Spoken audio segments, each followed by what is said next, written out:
The dim glow of a flickering street lamp illuminated the precinct's parking lot as Officer Derek Stanton trudged inside after a long shift. He wasn't just weary from the day. He was carrying something far heavier than exhaustion, a secret that had followed him for years, threatening to unravel his carefully maintained world. Derek had always considered himself untouchable, a pillar of the force, but that confidence was beginning to fray at the edges. On this particular night, he had a stack of routine paperwork to complete, mundane, mindless tasks that rarely required more than a cursory glance. Among the pile was a folder marked with a name that seemed vaguely familiar: Marcus Greene. Derek hesitated. Something about the name gnawed at the back of his mind, but he shrugged it off. After all, a cop's job was to review cases, not to dwell on coincidences. Marcus Greene was a 32-year-old black man whose record showed nothing remarkable on the surface. Minor infractions, a couple of traffic tickets, and an old misdemeanor that had been dismissed years ago. Yet something about the file felt off. It wasn't the kind of case that should have landed on Derek's desk so late in the evening. Still, protocol was protocol, and he opened it. What he found inside froze him to his core. At first, the file seemed ordinary, almost boring: routine legal documents, police reports, and witness statements that barely held his interest. But as he flipped through the pages, Derek's face began to pale. Tucked in the back of the folder was a sheet of paper he hadn't expected. It wasn't an official police document. It was a letter, neatly folded and stamped with an insignia he recognized all too well. His hands trembled as he unfolded it. The words on the page were like a punch to the gut. They weren't about Marcus Greene. They were about Derek Stanton. This was no ordinary case file. Somehow, it contained confidential information about an internal investigation, one that implicated him directly. The letter detailed allegations of misconduct from years ago, allegations he thought he had buried so deep no one would ever find them. Worse yet, the letter made it clear that his dismissal from the force had already been recommended. But how? And why was this letter in the file of a man he'd never met? His mind raced as questions collided in his head. Was this a setup, a cruel joke, or something far more sinister? Derek's heartbeat thundered in his chest as he scanned the rest of the file, searching for answers. But what he found only deepened the mystery. There was a photograph, a candid snapshot of him in uniform, standing in front of a precinct he'd worked at years ago. The date scribbled on the back didn't make sense. It was long before Marcus Greene had ever appeared on the department's radar. The walls seemed to close in around him. The room, once familiar and safe, now felt suffocating. Derek glanced over his shoulder, half expecting someone to be watching, but the office was eerily silent. He needed to know more. Who was Marcus Greene, really? And how had this file ended up in his hands? Most importantly, what was he supposed to do now that his darkest secrets were staring back at him from an open case file? As Derek sat there, paralyzed by fear and uncertainty, one thing became clear. This was only the beginning of something much bigger than he could have imagined. Derek leaned back in his chair, his breath shaky, the faint hum of the fluorescent lights above feeling deafening in the silence. The letter, now trembling in his hands, seemed heavier than any document he had ever handled. He set it down, his eyes darting back to Marcus Greene's name on the folder. How could this man, a name Derek barely recognized, be connected to the most damning piece of evidence against him? The precinct felt unnervingly quiet, but Derek knew better. Even at this late hour, someone could walk in at any moment. He hurriedly stuffed the letter back into the folder and shut it. His instincts screamed at him to act normal, to shove the folder into the stack of paperwork as if it were any other unremarkable case. But his gut wouldn't let him. That letter could destroy him if the wrong person found it. As the minutes ticked by, Derek's mind kept circling back to Marcus Greene. He typed the name into the department database, his fingers unsteady. The search results were sparse, a few basic details about Marcus's life. He lived on the South Side, had a job at a local auto repair shop, and appeared to be keeping out of trouble in recent years. There was nothing in his record to suggest a man who'd hold leverage over a police officer. Yet somehow this file was here, deliberately placed in Derek's hands. The idea that someone had orchestrated this sent a chill down his spine. Someone inside the department had access to both his records and Marcus's file. But why? Was it a warning? A threat? Derek's paranoia began to spiral. He couldn't shake the feeling that he was being watched, even though the office appeared empty. He stared at the monitor, scrolling through the limited information on Marcus. His address popped up, and for a moment, Derek considered heading there. Maybe Marcus could provide some answers. But what if he had no idea this file existed? What if Marcus wasn't the one pulling the strings? The risks outweighed the potential answers, at least for now. Derek's thoughts were interrupted by the sound of a door creaking open. He froze, his hand instinctively reaching for the folder to cover the incriminating letter. Footsteps echoed down the hallway, steady and deliberate. Derek recognized the gate before he saw the face, Detective Carla Morales. She was one of the sharpest officers on the force, known for her unrelenting curiosity. "Still here?" Carla asked as she stepped into view, her brow raised. She had a cup of coffee in one hand, the other casually tucked into her jacket pocket. "Long night?" "Paperwork," Derek replied, his voice a little too quick, a little too tight. He forced a smile, hoping she wouldn't notice the tension in his shoulders. Carla leaned against the edge of a desk, her eyes scanning the room before landing on the folder in front of Derek. "Anything interesting?" "Nope, just routine stuff," he lied, sliding the folder into the stack beside him. He prayed she wouldn't press further. Carla smirked. "Routine, huh? You look like you've seen a ghost." Derek let out a forced chuckle. "Guess I'm just tired. You know how it is." She didn't respond right away, her gaze lingering on him for a moment too long. Derek's pulse quickened. Carla had a knack for reading people, and he could tell she wasn't buying his act. But instead of pushing, she shrugged and took a sip of her coffee. "Well, don't let this place eat you alive," she said, turning toward the hallway. "Get some rest." Derek watched her leave, his heart pounding. If Carla suspected anything, she didn't show it, but her presence was a stark reminder that he couldn't afford to slip up. Not here. Not now. Once he was sure the coast was clear, Derek grabbed the folder and stuffed it into his bag. Whatever was going on, he needed to figure it out away from the prying eyes of the precinct.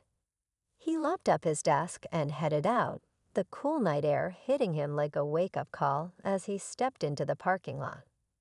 The drive home was a blur. Derek couldn't stop replaying the details in his mind, the letter, the photograph, the way Marcus Greene's name seemed to taunt him from the folder. By the time he pulled into his driveway, his nerves were shot. His usually quiet suburban home felt unusually foreboding as he unlocked the door and stepped inside. He tossed his bag onto the kitchen table and pulled out the folder. Spreading the contents out in front of him, he studied every page, every detail, searching for something he might have missed. But the more he looked, the more questions arose. The letter wasn't signed, and there were no identifying marks to indicate who had written it. The photograph, too, seemed deliberately vague. Just him in uniform, standing outside an old precinct with no clear context. Derek's frustration mounted. None of this made sense. He considered calling a lawyer, but what would he even say? "Hi, I found a mysterious letter about my potential dismissal in a random case file." It sounded ridiculous, even in his own head. Instead, he grabbed his phone and began searching for Marcus Greene online. His social media profiles were sparse, mostly photos of cars he had worked on and a few posts about his love for basketball. There was nothing to suggest he was involved in anything criminal or conspiratorial. If anything, Marcus seemed normal. But then Derek stumbled across something that stopped him cold. An old news article from nearly a decade ago. The headline read, "Police officer cleared of wrongdoing after controversial arrest." Derek's stomach churned as he skimmed the article. It detailed an incident involving a young black man who had been wrongfully detained during a traffic stop. The officer involved had been Derek Stanton. The name of the man he had arrested, Marcus Greene. The memory hit Derek like a freight train. He hadn't thought about that case in years. At the time, it had been just another blip in his career, a misunderstanding that had been swept under the rug after a departmental review cleared him of any misconduct. Marcus had been vocal about his innocence, but his complaints had gone nowhere. Derek had barely given it a second thought. But now, as he stared at the screen, he couldn't shake the feeling that this was no coincidence. Somehow, Marcus had resurfaced in his life, and the connection couldn't be ignored. Derek closed his laptop and leaned back in his chair, the weight of the situation pressing down on him. If Marcus had something to do with this, what was his endgame? Was he seeking revenge, justice, or was this something even bigger than the two of them? As the night wore on, Derek's unease only grew. He knew he couldn't avoid this forever. Whatever was happening, he was now at the center of it, and there was no turning back. Derek couldn't sleep. The clock ticked relentlessly, each second slicing through the quiet of the house like a blade. He paced his living room, the dim glow of a streetlight casting long shadows across the walls. His thoughts were a whirlwind, images of the letter, the photograph, and Marcus Greene's face. Faintly remembered from a moment Derek had tried to bury long ago. His phone buzzed on the coffee table, pulling him from his restless thoughts. He hesitated before picking it up, half expecting it to be a message from someone who somehow knew what he was going through. But it was just a departmental email about shift changes. Still, the small, innocuous notification sent a ripple of unease through him. The paranoia was setting in. Unable to sit still, Derek decided he needed to clear his head. He grabbed his keys and jacket, stepping out into the cool night air. The neighborhood was eerily quiet, the kind of silence that felt unnatural. He got into his car and started driving, not knowing exactly where he was going, but feeling an overwhelming need to move. As he drove, his thoughts kept circling back to Marcus. The idea that this man, who had once been nothing more than a name on a report, could now hold the keys to Derek's downfall was both terrifying and infuriating. Derek had spent years building his career, weathering the politics of the force and the public scrutiny that came with the badge. To think it could all come crashing down because of something or someone he'd long since forgotten was unthinkable. But the more he thought about it, the less he could convince himself that this was random. That letter didn't just appear in Marcus Greene's file by chance. Someone had put it there, someone who wanted Derek to find it. And if that was the case, Marcus might not be the mastermind behind this after all. He could be a pawn, just like Derek now felt he was. The car slowed as Derek approached the address he'd pulled from Marcus's file. It was a modest house on a quiet street, the kind of place that didn't draw much attention. He parked a few houses down and killed the engine, sitting in the dark for a moment as he debated his next move.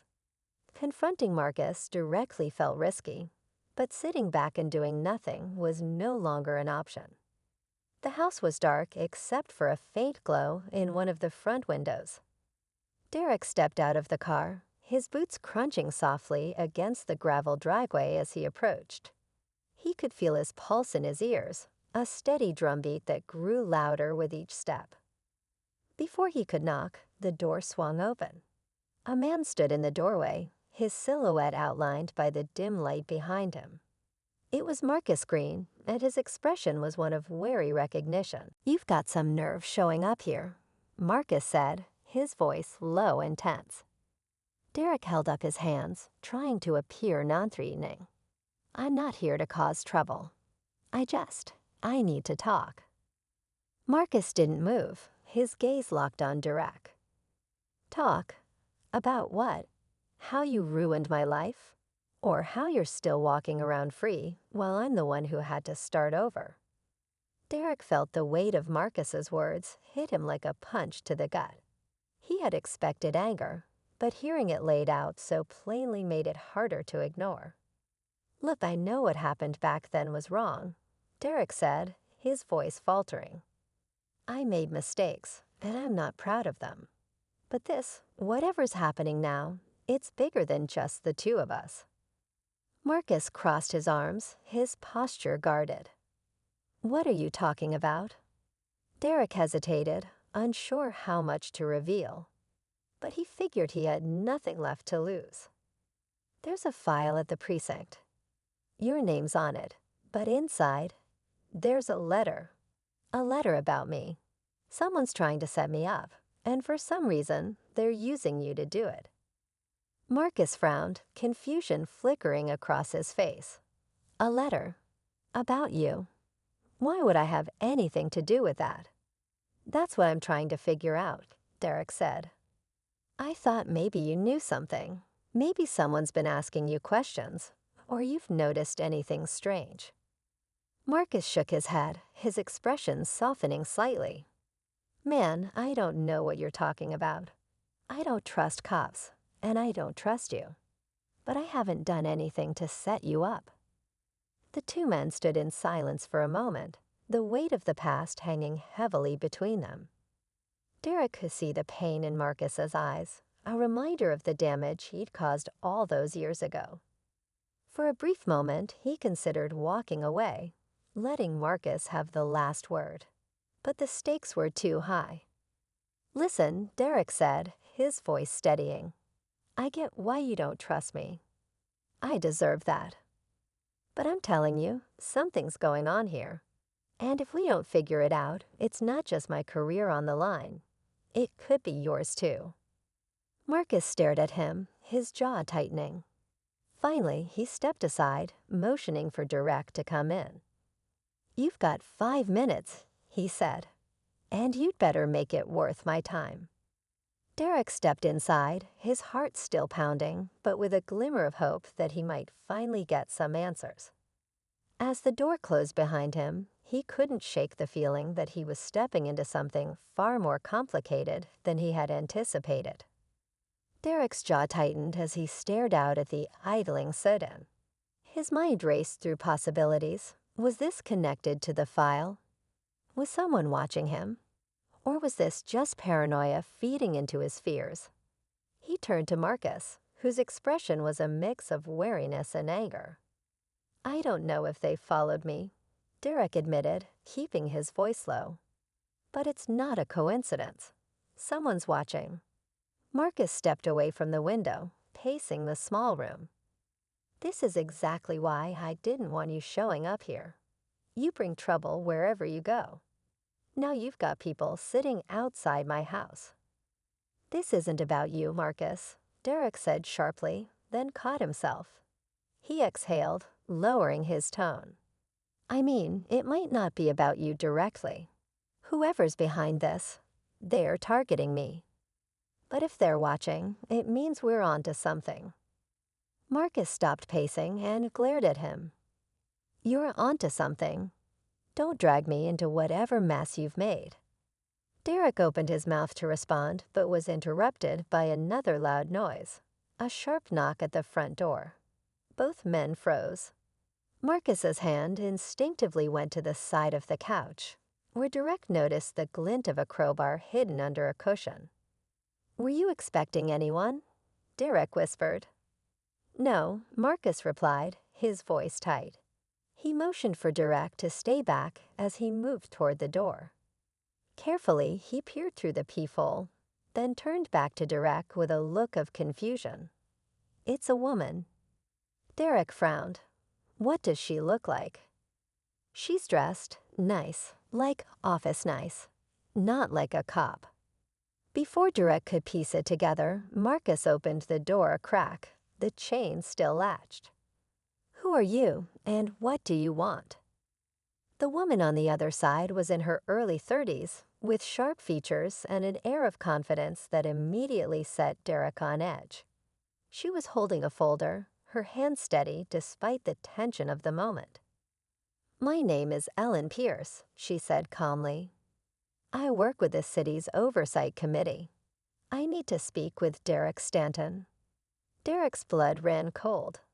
He stepped forward, his mind already racing. "I'm Stanton. How did you find me here?" Ellen met his gaze, her expression unreadable. "It wasn't hard. You've been asking questions that have raised some eyebrows. And given the circumstances, I thought it was best to meet you before things escalated further." Marcus looked between the two of them, his suspicion growing. "What's this about? And why are you at my house?" Ellen glanced at Marcus, her tone softening slightly. "Mr. Greene, I assure you, I mean no harm to you. But this situation involves you as much as it does Officer Stanton. If I could come inside, I think it's time we all had an honest conversation." Marcus hesitated, his grip tightening on the doorframe. But Derek spoke up before he could decide. "Let her in," he said, his voice firm. "If she's here, it's important." Reluctantly, Marcus unlatched the chain and stepped aside. Ellen entered, her heels clicking softly against the hardwood floor. She took a moment to glance around before setting the folder on the coffee table. "Thank you," she said, taking a seat. "Now let me get straight to the point. Officer Stanton, someone is orchestrating a campaign to discredit you. And Mr. Greene, they're using your name and history to do it." Derek sat down opposite her, his pulse quickening. "Who's behind it?" Ellen sighed, opening the folder to reveal a series of documents. "It's not just one person. It's a group, people with connections inside the department and the city council.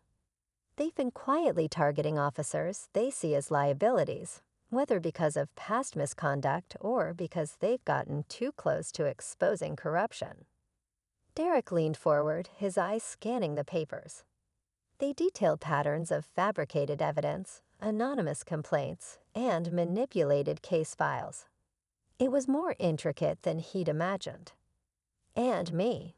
Marcus asked, his voice sharp. "What's my role in this little scheme?" Ellen met his gaze. "Your arrest years ago was flagged as a key incident. They used it to build a narrative around Officer Stanton's misconduct. It's not about you personally, it's about what you represent. A past mistake they can exploit." Marcus shook his head, disbelief etched on his face. "So I'm just a tool, a name they throw around to get what they want." "It's more than that," Ellen replied. "Your story adds weight to their claims, but they don't care about the truth. They only care about taking Stanton down." Derek clenched his fists, his frustration boiling over. "Why me? What do they gain from destroying my career?" Ellen hesitated, then handed him a sheet of paper. "Because you stumbled across something you weren't supposed to. That traffic stop 6 months ago, the one where you questioned a city contractor. That man had ties to this group. They see you as a threat."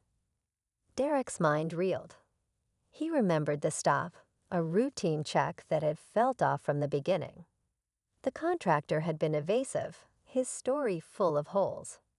Derek had written it off as nothing at the time, but now it seemed like the key to everything. "So what now?" Marcus asked, his tone heavy with frustration. "You've laid it all out. What are we supposed to do about it?" Ellen closed the folder and stood. "That's up to you. But you need to be careful. These people don't play fair, and they won't hesitate to silence anyone who gets in their way." As she moved toward the door, Derek felt the weight of her words settle over him. The stakes had never been higher, and the path forward was anything but clear. But one thing was certain: the truth was more dangerous than he'd ever imagined. The room felt charged with a nervous energy after Ellen's departure. Derek and Marcus sat in silence, the weight of what they'd just heard hanging between them like an invisible wall. Derek could feel his pulse pounding in his ears, his mind racing as he tried to piece together what to do next. Everything Ellen had said made sense, but it didn't make the situation any easier to accept. He was being targeted, manipulated, and framed, and Marcus, by association, had been dragged into the chaos. Marcus broke the silence, his voice cutting through the tension. "So what's your move, officer? Or are you just going to sit there and wait for them to finish you off?" Derek leaned forward, his elbows resting on his knees. "I can't just wait. Helen gave us enough to work with: names, patterns, connections. If we can get proof, something concrete, we can take this higher. Internal affairs, the press, whoever will listen." Marcus scoffed, shaking his head. "And you think they'll just let you? These people are already watching us. They know every move you make before you make it." Derek didn't respond immediately. He knew Marcus was right. Whoever these people were, they were meticulous and ruthless. But that didn't mean they were invincible. He had one shot, and it had to count. Before Derek could formulate a plan, his phone buzzed in his pocket. He pulled it out and saw an anonymous text message. The words on the screen made his blood run cold. Asterisk, asterisk, walk away, Stanton. Last warning. Asterisk, asterisk. He showed the message to Marcus, who cursed under his breath. "See, they're not playing. They know exactly where you are and what you're doing." Derek clenched his jaw, his determination hardening. "That's exactly why I can't walk away." Marcus shook his head, clearly frustrated, but there was something in his eyes, something that said he understood. He didn't trust Derek, not completely, but the stakes had risen too high for him to ignore. Marcus nodded reluctantly. "Fine, but if we're doing this, we do it smart. No half-baked hero stunts." They decided to start with the file Ellen had left behind.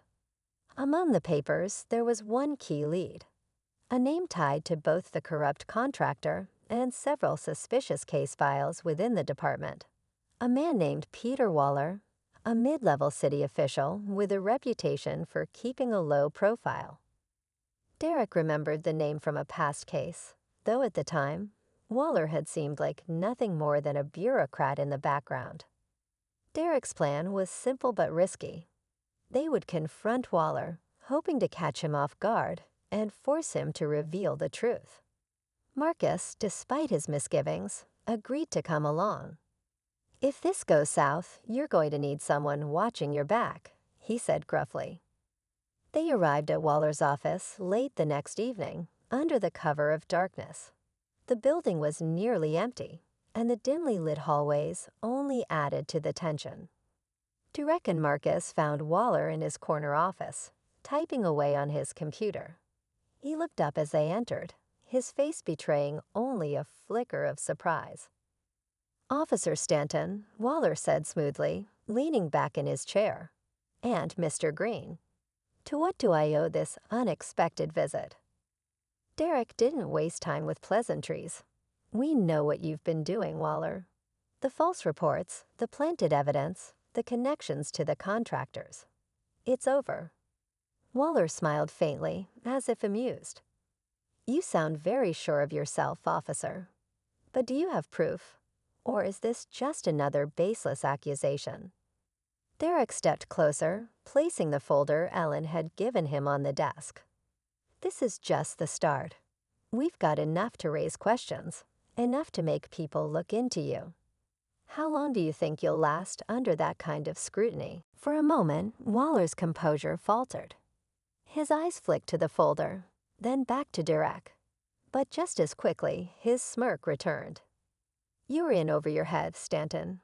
You think this is about me? I'm a small cog in a much bigger machine.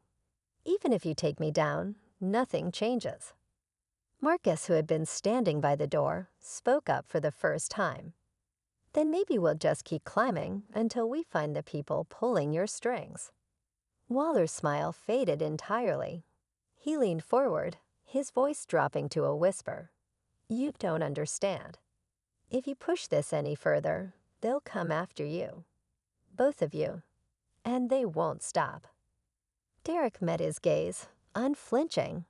Let them, but we're not backing down. Before Waller could respond, a sudden noise interrupted them.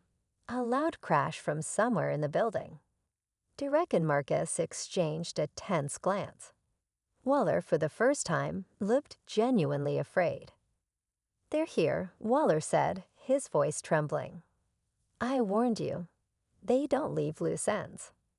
The next moments unfolded in a blur. Derek grabbed Waller by the arm, pulling him out of his chair. If you want to stay alive, you're coming with us. Marcus led the way as they navigated the dark hallways, the sound of approaching footsteps echoing ominously behind them. It was clear they weren't alone anymore. Derek's heart pounded as he tried to stay focused, the weight of everything coming to a head. Just as they reached the exit, a figure stepped into their path, blocking their way. It was Ellen Pierce. But her calm demeanor was gone, replaced by something colder, more calculated. In her hand, she held a gun. Ellen, Derek said, his voice full of disbelief. She tilted her head, her expression unreadable. I told you to be careful, Stanton, but you just couldn't leave it alone. And in that moment, Derek realized the truth. Ellen wasn't there to help. She was part of the machine, playing both sides to keep everyone in check. Her warning hadn't been a gesture of goodwill. It had been a test, one Derek had failed. Drop the file, Ellen ordered, her voice steady. And walk away. This is your last chance. Derek hesitated, his mind racing. But before he could respond, Marcus stepped forward, holding up his hands. You want the file? Take it, but let me and him walk out of here. Ellen's gaze shifted to Marcus, suspicion flickering in her eyes. And in that split second, Derek saw his chance. He lunged forward, knocking the gun from her hand. Chaos erupted as the sound of shouting and scuffling filled the hallway. When the dust settled, Ellen was restrained, her gun now in Marcus's possession. Waller stood trembling, and Derek clutched the folder tightly. But even as they caught their breath, Derek knew this wasn't the end. The fight had only just begun, and the real players were still in the shadows. The silence that followed was deafening, broken only by the sound of heavy breathing and the faint hum of the building's fluorescent lights. Derek stood over Ellen, still stunned by the turn of events. His mind replayed her words, her calculated betrayal. She had been right in front of him the whole time, pretending to help, and he hadn't seen it coming. Marcus handed Derek the gun, his expression unreadable. So what now? We've got her, we've got Waller. But do you really think this ends here? Derek didn't answer immediately. He looked down at Ellen, who was seated on the floor, her hands restrained behind her back with a zip tie Marcus had found in a nearby supply closet. She didn't struggle or shout. Instead, she watched them with a chilling calm, as though she already knew how things would play out. That more than anything unsettled Derek. We call it in, Derek finally said, his voice steady. Internal affairs. The press. Anyone who will listen. We get the story out before they can bury it. Marcus raised an eyebrow. And you think they won't bury it anyway? You just heard her. They don't leave loose ends. They can't bury it if we shine enough light on it, Derek argued. The more people who know, the harder it'll be for them to make us disappear. Ellen let out a soft laugh, drawing their attention. "You're knave, Stanton," she said, her tone condescending. "You think exposing me will bring them down. I'm nothing but a cog, easily replaced. Take me out, and they'll just send someone else. Someone smarter. Someone you won't see coming." "Maybe," Derek replied, crouching down to meet her gaze. "But it's a start. And every time they have to replace someone, they get a little weaker. A little more desperate." Ellen smirked but said nothing more. Derek stood and motioned to Marcus. "Let's get out of here. We need to get somewhere safe before we make the call."